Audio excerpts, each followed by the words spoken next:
Welcome to Data Science Methodology 101, From Modeling to Evaluation, Modeling Case Study. Modeling is the stage in the data science methodology where the data scientist has the chance to sample the sauce and determine if it's bang on or in need of more seasoning. Now, let's apply the case study to the modeling stage within the data science methodology. Here we'll discuss one of the many aspects of model building, in this case, parameter tuning to improve the model. With a prepared training set, the first decision tree classification model for congestive heart failure readmission can be built. We are looking for patients with high-risk readmission, so the outcome of interest will be congestive heart failure readmission equals yes. In this first model, overall accuracy in classifying the yes and no outcomes was 85%. This sounds good, but it represents only 45% of the yes. The actual readmissions are correctly classified, meaning that the model is not very accurate. The question then becomes, how could the accuracy of the model be improved in predicting the yes outcome? For decision tree classification, the best parameter to adjust is the relative cost of misclassified yes and no outcomes. Think of it like this.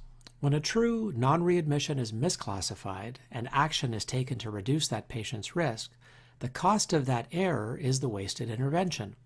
A statistician calls this a type 1 error or a false positive.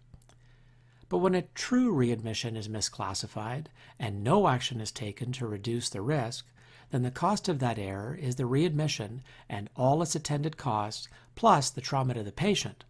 This is a type 2 error or a false negative. So we can see that the costs of the two different kinds of misclassification errors can be quite different. For this reason, it's reasonable to adjust the relative weights of misclassifying the yes and no outcomes. The default is 1-to-1, but the decision tree algorithm allows the setting of a higher value for yes. For the second model, the relative cost was set at 9-to-1. This is a very high ratio, but gives more insight to the model's behavior. This time, the model correctly classified 97% of the yes, but at the expense of a very low accuracy on the no, with an overall accuracy of only 49%. This was clearly not a good model.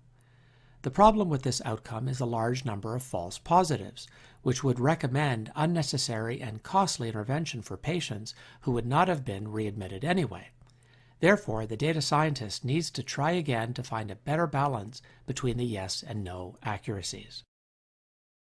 For the third model, the relative cost was set at a more reasonable 4-to-1. This time, 68% accuracy was obtained on only yes, called sensitivity by statisticians, and 85% accuracy on the no, called specificity, with an overall accuracy of 81%. This is the best balance that can be obtained with a rather small training set through adjusting the relative cost of misclassified yes and no outcomes parameter. A lot more work goes into the modeling, of course, including iterating back to the data preparation stage to redefine some of the other variables so as to better represent the underlying information and thereby improve the model. This concludes the modeling section of the course, in which we applied the case study to the modeling stage within the data science methodology.